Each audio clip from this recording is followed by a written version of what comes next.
210 nautical mile দূরে ছিলাম। ওই সময় ঠিক কত দূর ছিলাম সেটা আমরা জানি না, কারণ আমরা রাতে চলছি এবং আমাদের যখন ধরেছে সেই সময়কার রিডিং সেটা আমরা তো সারাক্ষণ আপডেট দিচ্ছিলাম যে এত দূরে আছি, এই করছি এই করছি।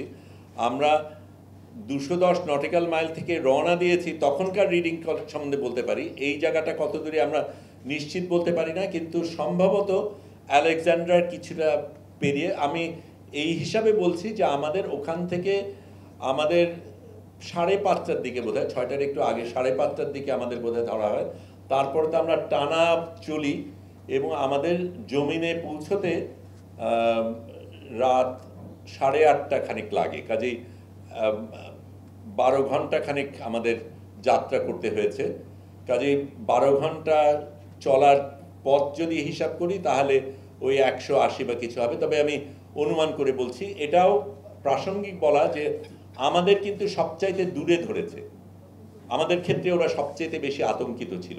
অন্যান্যদের অনেক বেশি কাছে যেতে দিয়েছে, আমাদের কিন্তু অত কাছে যাওয়ার অনেক আগেই এবং বিশাল একটা অভিযান নিয়ে ধরা হয়েছে।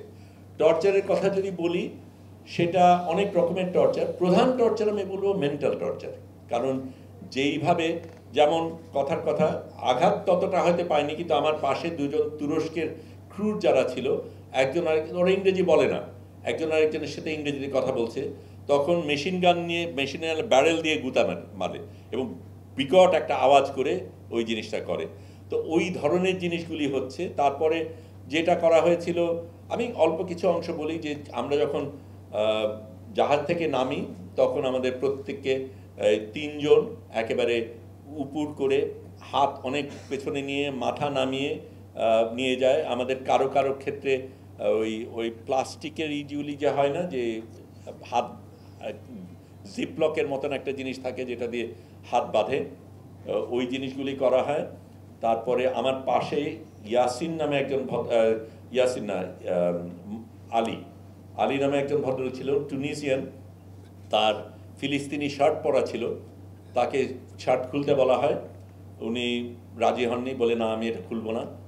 তখন তার উপর চড়া হয়, তাকে সাহায্য করতে আদনান বলে একজন যায়, তার উপরও চড়া হয়। এবং তারপরে আমাদের মানে হাঁটু গেড়ে বসানো যেভাবে হয়, ওইটা আমার জন্য অন্তত বেশ কষ্টকর ছিল। আমার এমনিতেই একটু সমস্যা হয়, কিন্তু প্রায় 2 ঘন্টা আমরা উবু হয়ে মাথা নিচু করে ওইভাবে ছিলাম। এটা আমি নিশ্চিত না, একজন আমাকে বলেছে, আমার দেখা নেই, তবে হতেও পারে, গন্ধ দিয়ে হতে পারে, বলা হয়েছিল যে যেই জায়গাটায় ঘাটে, যেই জায়গায় টার্মাকের উপর আমাদের বসানো হয়, সেইখানে কি তারা গিয়ে পেশাব করেছিল, তারপরে আমাদের ওখানে বসানো হয়েছে। ইসরায়েলিরা পেশাব করেছিল। তারপরে আমার জন্য যেটা সবচেয়ে খারাপ লেগেছে সেটা হচ্ছে, আমার তো পাসপোর্ট ছিল, তা পাসপোর্ট নিয়ে সে সেই মাটির মধ্যে পাসপোর্টটাকে ফেললো, যেটা আমাকে সবচেয়ে বেশি বলবো আঘাত করেছে। ফিজিক্যাল আঘাতের চাইতে সেটা আমাকে বেশি লেগেছে। আমি ওটা নিয়ে আবার নিয়েছি, আমার থেকে কেড়ে নিয়ে আবার ফেলেছে, আমি আবার নিয়েছি, আবার ফেলেছে, এবং তারপরে আমার উপরে চড়াও হয়েছে। কাজে এই ধরনের কিছু কিছু জিনিস হয়েছে যেটা নিয়ে আমরা চিন্তিত ছিলাম। আমি এই আলীর কথা যদি বলি, আলীর তখন গেঞ্জি ছেঁড়া।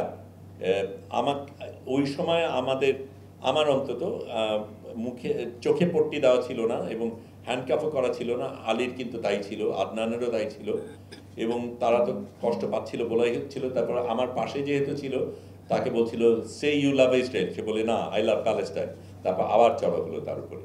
পরবর্তীকালে যেই লিয়াকত, যিনি বাংলাদেশি, সিলেটি বাংলাদেশি, যিনি আমার সাথে যোগাযোগ করেছিলেন, পরে জেলে তার সাথে আমার দেখা হয়, তখন উনি বলেন ওনাকে তারা বলেছিল তুমি হামাসের এজেন্ট, ভিতরে নিয়ে তোমাকে গুলি করা হবে। কাজে এই ধরনের জিনিসও হয়েছিল। আর অন্যান্যভাবে অত্যাচার তো করা হয়েছিল, সকলকে ছাড়া হয়নি। কয়েকটা জিনিস ইন্টারেস্টিং, যে আমরা লোহার বিছানায় ঘুমাতাম।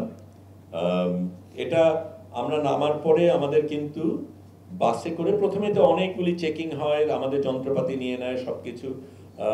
তারপরে আইনজীবী, ভাগ্যিস আমরা প্রস্তুতি নিয়েছিলাম, আইনজীবী আমাদের প্রথম সই করার সময় একটা ডকুমেন্ট সই করতে হয়, সেই ডকুমেন্টে লেখা যে আমি অবৈধভাবে ঢুকেছি। আমরা আগেই সিদ্ধান্ত নিয়েছিলাম এই মুসলিকে আমরা সই করব না, কারণ আমরা তো অবৈধভাবে যাইনি, আমরা আন্তর্জাতিক পানিতে ছিলাম এবং এই অবরোধটা অবৈধ।